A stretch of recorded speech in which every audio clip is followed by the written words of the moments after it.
Hey, everybody. Welcome back to the Lioness Den. This week, we are about to have an awesome conversation. We're going to talk about financial literacy today. And I am so honored to have our guest today, Miss Patricia Durphy. Look, I'm going to ask you to get your pens out, your paper, get ready for notes. Let's become financially literate today. Here we go. We're going into the Lioness Den.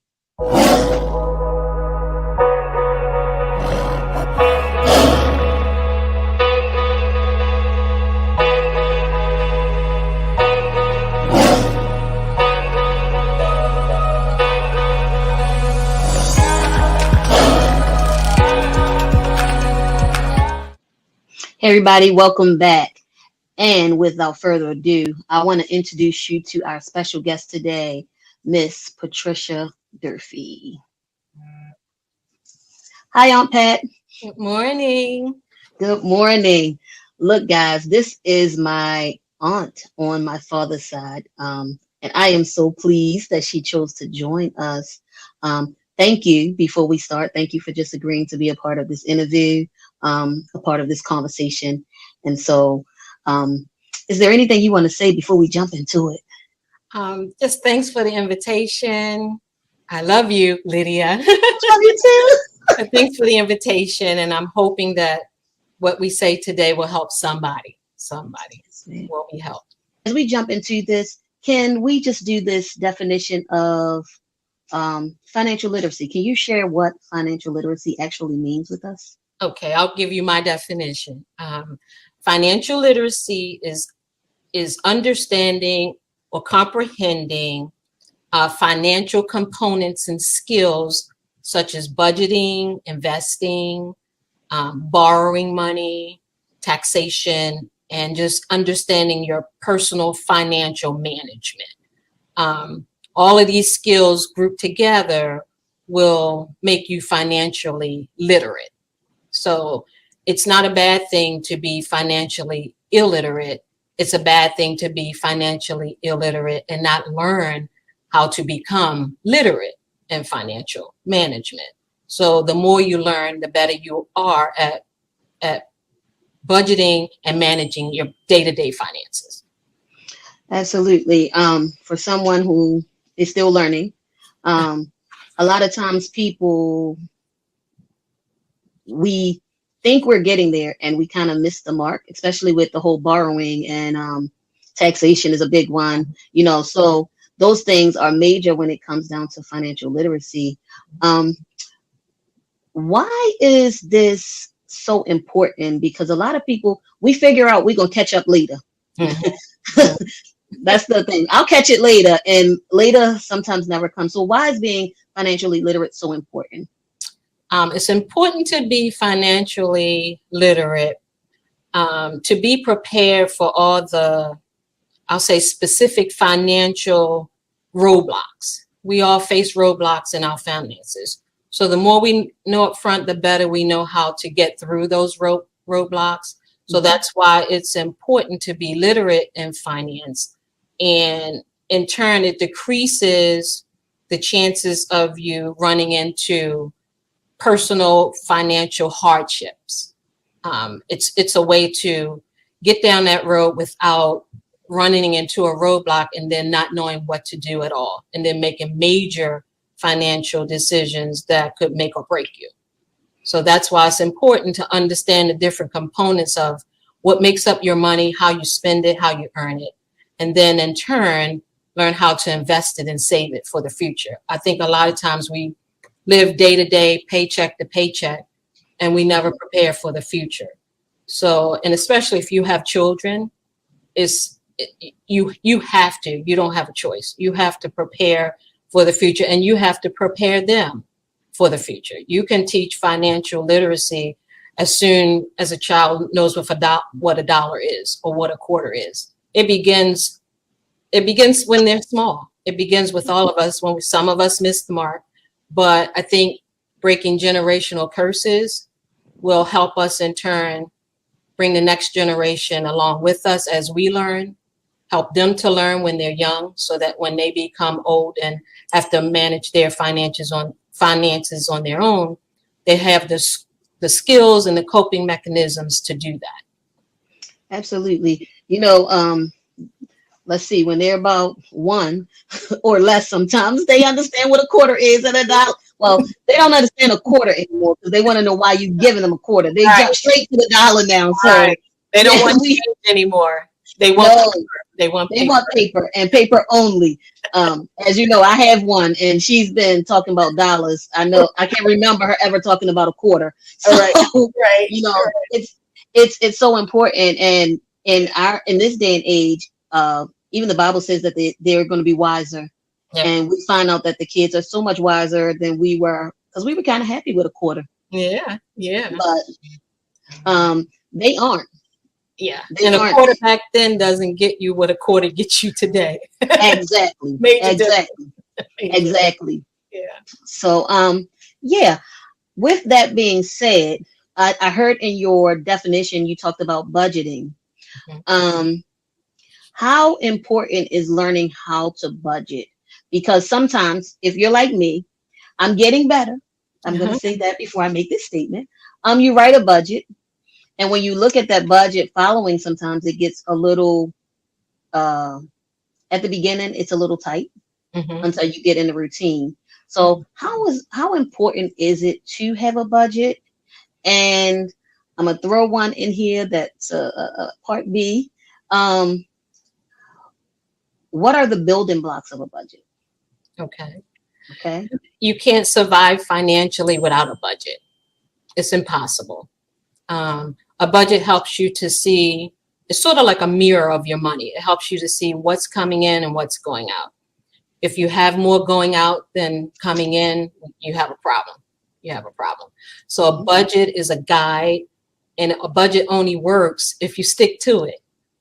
It doesn't work if you don't stick to it. So in a nutshell, a budget helps to guide, helps to lead you, helps to see where you need to improve, helps to also see where you have improved, and you can make more improvements. So it's a guide, and you have to stay within the budget in order to reach the goals that you've set. Because also with budgeting, you set goals. So, and you never set goals that's unreachable. Make sure that the goals that you're setting are attainable or reachable. So, in budgeting, there's four major components to budgeting. One is spending, watching your spending. One is investing, because you should invest money also while you're spending. Saving is a must. You always pay yourself first. I call it paying yourself first. And then money that you literally give away. Sometimes you're spending and you don't even realize you're just throwing it away. So it helps you to identify your money, how important it is to you, and what buckets you put it in for living from day to day and for the future. So that's why you create a budget. And basically, a budget starts with your income after taxes, everything after taxes, that's your income. And then your expense side is everything that you're buying with the money that you earn. So hopefully the money that you bring in is more than the money that you let go out the door, so to speak. So Absolutely, I got you. Guys, one of the things she was talking about is one of the things it's been a line through this year, which is SMART. So we've done SMART goals, and it sounds like she's talking about smart budgeting. Specific, measurable, attainable. What's the other two? Relatable and time bound. So in your budget, I think we still have to do just smart budget now instead of smart goals. Well, along with our smart goals, yeah, we do also, smart budget. I think also a budget should be composed in a way that pays off all your existing debt. That's why you budget to get out of debt. And while you're doing it, leaving money aside for saving and making beneficial investments. That's the goal for a budget. That's the primary goal for a budget, is to get out of debt. And once you get out of debt, you have more income to save and invest for the future. That's the main goal that you should have for a budget, is to be debt free. And the only way you can attain to be debt free is to get out of debt. So you got to watch how you're spending your money and pay your bills I got you. And so in the budgeting, you talked about saving, Mhm. um, and that it's important to save. So I'm just going to pose that I am on a fixed income We with all a are. with a tight budget. Um, how do I save in that situation? Because I feel like I can't save because my budget is so tight. I mean, is there a percentage I should save? How do how do I get there to know, to get this together as far as savings? Because a lot of times, I'm again talk about me. Okay, I save, good. and then after my savings get to a certain amount, I go, well, I could get some of that to do something else that I wanted to do. And I have friends who say, no, saving, you just continue to do it. You don't dip out of saving. Saving is something you don't touch. So what do you tell the person who says, and I'm not saying the whole, I'm on a fixed income. Yes, I am. Um, but what I'm saying is that person who says my income is not big, and I want to save, but I just can't afford to. How should they go about just starting off to save? That's what I want to say. Well, let me put it this way: whether you save $100 a week or $2 a week, that's saving. You Hmm. have to determine, based on your income and your debt, how much you can save. There should never be a week that goes by that you don't put at least $5 away. You can spend that at McDonald's. You can spend that on a pair of shoes. It depends on how much you want to save, how serious you are about saving, and actually do it. So I hear a lot of people say, I don't have any money to save. Well, you have to prioritize your spending. If you're spending money every week on food, that's not something you say, well, I can't buy food. Well, you have to have food to live. You have to have food to eat. So you're going to buy food. You're going to do it, whether you say you have the money or not. Right. You have a roof over your head. You have to pay your mortgage or your rent. That's a must. So savings is right up there with food, clothing, and shelter. Oh, Let's say food, clothing, and shelter. We all got to eat. We all got to have a roof over our head. And we have to have clothes on our back. Well, we also have to have $2 to save. So if you think of it in those terms, because you buy food every week, you pay your rent, you pay your mortgage, and you put clothes on your back. Nobody's running around naked. So you can spend $2 or $5 or $10 or $100 to put away in your savings account. It's all in the thinking and prioritizing. So maybe you shouldn't go to, I don't know, dinner this week. Maybe not the movies this week. That movie money is savings money. Some things we have to, some expenditures are necessary to live. Others are incidentals. You don't have to go to the movies. You don't have to go out to dinner tonight. So it depends how you prioritize your money. The same money you spent on dinner, you could have said, I'm not going out to dinner, I'm gonna eat in, and put that money in the bank. So savings is right up there with food, clothing, and shelter. okay. All right. I got you. I Yeah, guess I will. I guess we won't go out this week. yeah. And you'll still be fine. You'll be Yeah. good. Yeah. You'll be good. A lot of us need to cook more anyway. Yeah, that way you know what you're putting in your body. It's more nutritional and it's a lot cheaper. It's a lot cheaper. Um, yeah, a lot cheaper on every end, on Right, your physical and financial. right, So right. Exactly. absolutely. Let's see here, because I want to make sure I go through my questions that we had before I just Okay, get into talking. okay. Okay, let's see. Okay.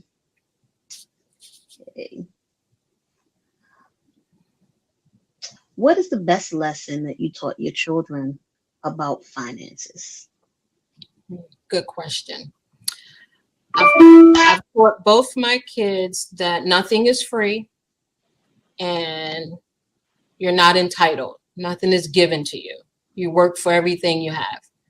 But I also taught them that working hard is beneficial because after you work hard, you begin to work smart.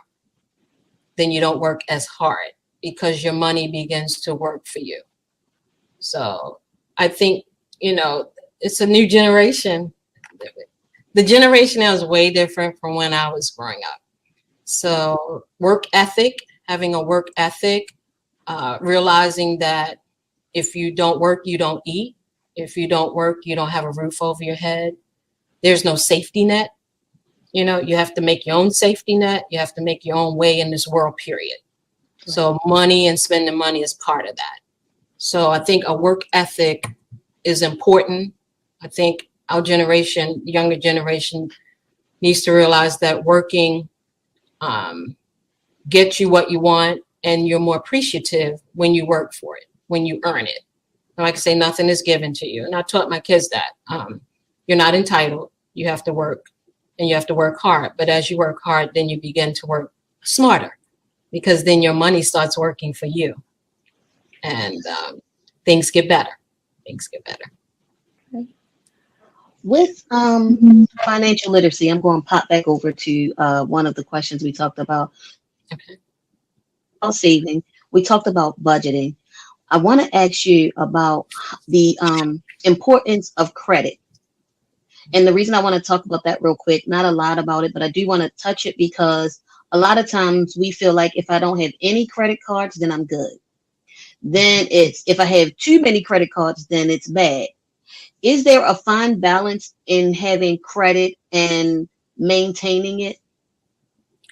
Well, in today's world, I'll put it this way. In today's world, your credit score is important. A lot of big purchases, such as homes, that's probably one of the major purchases you're ever going to make in life, besides buying a car. Those two are the major purchases, and they're based on your credit score. When you go, unless you're going to buy a car in cash or buy a home in cash, most Americans need a loan. They need a loan. So your credit score is important. You should try to maintain it between above 650, above 710 and above is better, but at least 650. And it's important only because it gives you buying power. So if you're one that, I'll put it this way, if it's not good to have a lot of credit cards, but you have to have some credit to form a history. Because I think a lot of people think, I don't have any credit card, I don't have no credit. Well, if there's a purchase where you need to buy and you don't have cash to buy it, and you have to make a loan, they're going to look at your credit score. They're going to see how you pay bills, if you pay on time. If you have a lot of debt, your debt to income ratio is out of whack, you probably won't get that loan. So it's important to have credit and to have good credit.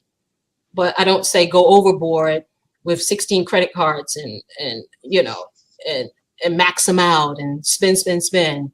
You know, usually you have a credit card for emergency situations, and that's the ultimate when you own credit cards. But they're not for spending here, spending there, because you have to realize if you don't pay off that full balance the next month, some people make a $10 or $20 payment on the card. Really, with credit cards, you should pay off the whole balance the next month. So if you spent $330 on that credit card this month, and you get your bill next month and it says your minimum payment due is $50, not really. Your minimum payment due is $330, whatever you spent on that card. That maintains your credit score. It maintains your debt to income ratio, which is important, especially when you're trying to buy a home. So establishing good credit is important, but not going overboard, just getting credit cards for the heck of it, you know, running up the balance. Then you run into a problem of making a payment on them. And then you're deeper and deeper in debt. The goal is not to be deeper in debt. The goal is to be debt free. But there are times when you make purchases, big purchases, that you may have to make a loan. And the important thing about loans, might as well cover it now, is the interest rate. That's very important, because you borrow $500, but in 5 years you're paying back $7,000. Might want to think about that. You know, so the interest rate is important, you know, when you're making loans. But it's important to establish good credit. It's important. But you don't do that by getting 16 credit cards. You can have, I think most people have 3 credit cards, 2 to 3 credit cards. But 2 to 3 credit cards shouldn't be used all the time. And one should be for emergency only. Yeah. And one of the big things with the credit cards, the reason I ask is because when you're in college, the first thing they offer you is a credit card. Mm-hmm. Right. And I was I was basically, I'll say, a victim of that situation, because you go to college, you're away from home, you really don't have your own money, and you go and they offer you this credit card saying, oh, you can spend. And if you don't understand that you're in school, you don't have money, you're not making money yet, somebody has to pay that credit card. And if you don't have rich parents or well-to-do parents who are willing to carry you, you Right. know, you kind of up the creek and you mess your credit up at a very young age. Right. So that's one of the things about the credit cards that I wanted to talk about, because our young people are targeted with these credit cards. Right. And the And reason they're targeted is because they're young people who don't have financial literacy. yep, So it's easy exactly. to bait them in, bait them in, get them strapped with 2 and 3 and 4 credit cards. And then Hmm. they're trying to figure out how to get this money paid. But if they don't already have financial literacy, they're going to run into a pitfall. So hopefully there's someone, a parent, a guardian, or somebody helping them to manage those credit cards while they're in college, because they're going to need help. If they don't have any financial literacy at all, Right. they're going to run into a pitfall. Yeah. Yes. And if you're watching today, think about your kids, because a lot of times we as adults, we talk about how we're trying to get forward without financial literacy and controlling our finances. But sometimes, and correct me if I'm wrong on Pat, sometimes we need to literally share how we're taking care of our finances with our kids, Right. so that they can have a certain amount of financial literacy. Um, that's the only way I can think of making it work. Right. Um, Right. you know, Kids mimic what they see, right, whether it's in finance, your total action as a parent, kids mimic usually what they see. And your goal is to, I think in the Black community, our goal is to create generational wealth. It has to start somewhere. exactly. It has to start somewhere. So let it start with you. Let it start with you. Somebody has to break that generational curse, become financially literate, and then pass that learning on to your kids, and they pass it on to their kids. After a while, you start seeing that family situation turn around, and it's possible. It's possible. And I think a lot of people are coming to realize that living paycheck to paycheck is not working. So I have to build my finances in a way that I can maintain my own lifestyle, and then help the next generation by educating them. And then you turn around that financial illiteracy to financial literacy. But it has to start with somebody. And it's usually a parent who says, Hmm. I'm tired of being in debt. I got to do things differently. And the kids actually see you turn that around. They see you, like you say, instead of going out to dinner, we're going to eat in, and you explain to them why. We're not going to Stanford Kitchen today. We're going to eat dinner at home. And this is why we're going to do it. Give them the rationale, give them the reason. You know, you just let them understand what you're doing and why you're doing it. And kids will adapt to their environment. I Yeah. come up in an environment where my mom, my dad is careful about spending money. Every time I ask for something, I don't get it. It's not Hmm. because they don't want me to have it, but we can't afford it. It's all right to say we can't afford it. Those words are okay to say to your children. It's we can't afford that right now or maybe later. But then they become cognizant of money, what it means and how it should be spent, how you can spend it wisely and how you can waste it. They learn from you. Yeah. Yeah.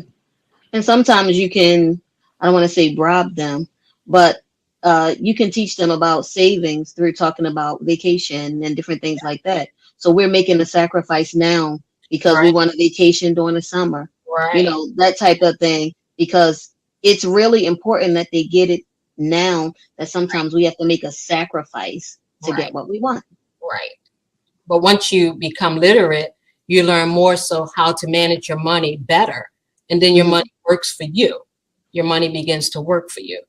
And the payoff is you're planning for the future. We don't plan for the future. We live in the present. But the Right. future is coming, especially when you're talking kids and college tuition and things like that. Somebody has to put some money away. Exactly. Somebody has to start and do something, if the kids are planning on going to college. So saving is important. We just don't save enough. We spend, spend, spend, but we don't save enough because all of those emergency kind of situations are going to come up and those unexpected expenses come up. And if you're already on a budget, it will throw a wrench into the budget that you already have. Your tire blows, you got to buy a new tire. You know, these incidentals and accidentals, I call them, you got to be prepared for. Any kind of emergency, sometimes it will tap into your savings. Hopefully you have the savings to tap into. Right. Because if you don't, then that's more financial stress when you're trying to rectify whatever that situation is. Yeah. Life happens is one of the big one. Life happens. Life happens. Just on a personal note, I had life to happen for the last like 6 months. Right. Lost my job and I had to maintain still being in my house and keeping my car for 6 months. Right. And savings and all that type of stuff. Yeah, it definitely came into play because otherwise I would probably be sitting back in Baltimore begging somebody else, help me along the way. But yeah, life happens and we have to prepare ourselves for life happening as much as we can. Right. That's what I would say, as much as we can. Right. I do say that I think we're getting better at planning and being financially stable. I think there's some subject matters that are almost voodoo to talk about in the Black community, but it's necessary, such as establishing wills. Yes. Such as having life insurance. Yes. Such as investing. Yes. Such as doing estate planning. All of that can be done, whether you have $100 or $1 million. It helps your money work for you in the present and in the future. And like I say, only way to create generational wealth is to start now, to plan now, and teach the generation behind you money skills. Teach them. And we don't talk about insurance because nobody wants to talk about death. We're all going to face it at one point or another, and you don't want to leave your children or your family trying to figure out how to bury you. Okay, it's just life, But in that, you also create financial wealth for them after you're gone. You leave them something, a little nest egg, as I call it. But if they are not financially literate, they'll go through it in 2-3 weeks, 3 months, and that money's gone. That's why it's important to make sure they learn financial literacy so that when they come into lump sums of money, they know how to manage it and make it work for them and the generation behind them. And it continues. So you can turn that whole family dynamic around just based on knowing how money works, knowing how it works, and planning and being sensitive enough to your loved ones not to leave them in debt or trying to figure out how to bury you or try. Get all that together now while you're in your right mind. A lot of people don't want to think about it. They say, all right, whatever. But when it happens, the family is the one that has to deal with the repercussions of that. So while we have time, let's do it. Let's do it. And then create generational wealth at the same time. Yes, definitely. Before we end, one more question. Earlier you talked about investing. And can you tell me more about that? Instead of me pointing to where my question is, I would like to actually hear more just about choosing or understanding how to invest, or where should we go? Okay. Investing is good because that's making your money work for you.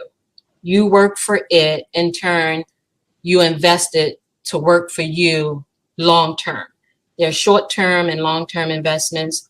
Both are vehicles to enhance your financial portfolio. Okay. And investing, let's say, to become financially literate, you have to learn the key components regarding investing. Favorable investments are ones where the interest rates are good. You want a good interest rate or a return on your money. diversification. Instead of investing in one thing, spread your money out amongst several vehicles, not just one, not putting your money in one basket, but in several baskets, diversifying your funds to get a better return. And manage your risk. Some investments are high risk, some are low risk.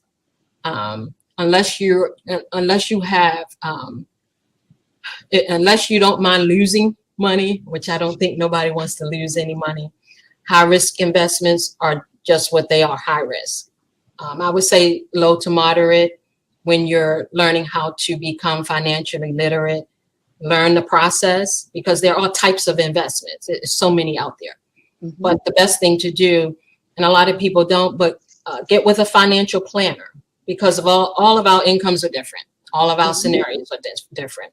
So it would benefit you to get with a qualified financial planner and let them help you manage your money and sort of define for you where you want to go. Sometimes we don't really know where we want to go, where we want to be, but you should always have a goal in mind. You know, we're used to living day to day, month to month, you know, year to year, but we never think about the future. But that's where your money helps you in the long term plan for the future. And then when the future arrives, you're prepared. You're already. So investing is very important, but I would say make sure you get with a good financial planner or an estate planner and let them guide you and lead you, because they look at your full financial picture and they can tell you the pitfalls, and they can tell you, you know, the avenues that you need to take based on your income, based on where you are, to make sure you're investing wisely and safely. Yeah. So guys, that means don't call little boo boo and ask him how he did his money. Right. He is not a certified anything. Most time he's going to not tell you the truth. You know, he's going to make it look good, but probably not. And he got 4 cars and he don't own none of them. He probably leasing one and got his aunt or somebody else's car. Don't call boo boo.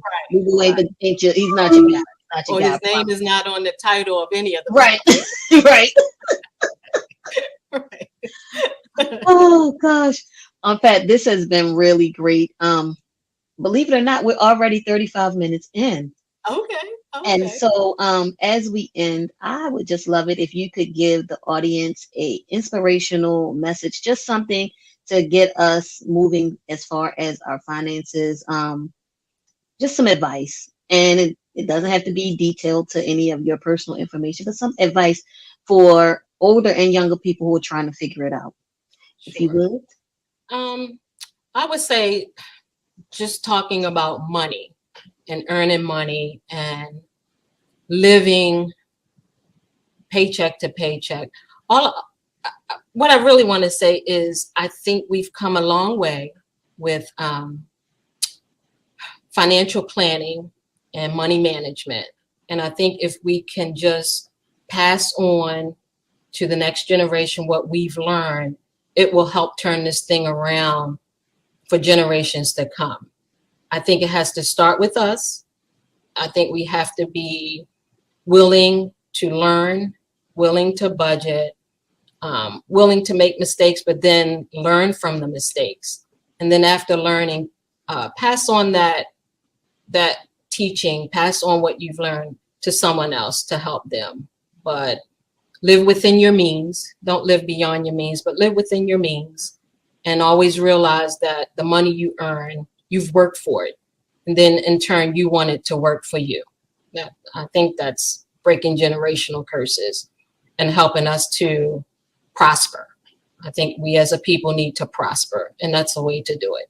Money is important. We can't live without it, but it's best to live with it, managing it properly so that it works for us. Thank you. That was great. Guys, this is my my aunt. I love her. I'm gonna say this, and I know she's probably gonna be like, yeah, don't I have a beautiful aunt? I'm telling you, she is one of the most prettiest women that I know. I told her before we came on, I said, you're just glowing. But yes, thank you, Aunt Pat. Thank you for coming and sharing with us. check with, guys, if you are still trying to figure this out and you still have questions, please. Sometimes there are financial advisors at your bank, at your job. Um, they have in your human resources, they can sometimes point you towards financial advisors. We didn't touch on this, but your 401k management company like Fidelity, they have financial advisors. All of these avenues are open to us a lot of times, even when we don't know it. So check with these people, check with your bank. I know Bank of America has financial advisors that will help you to do planning. Do something. And also another avenue is H&R Block. They have a very, very good program for helping you to manage money, taxation, understanding it. They're a very good resource. Don't be afraid to ask questions. Yes. Sometimes people are afraid to ask questions. No question is a dumb question. If you don't know, you don't know.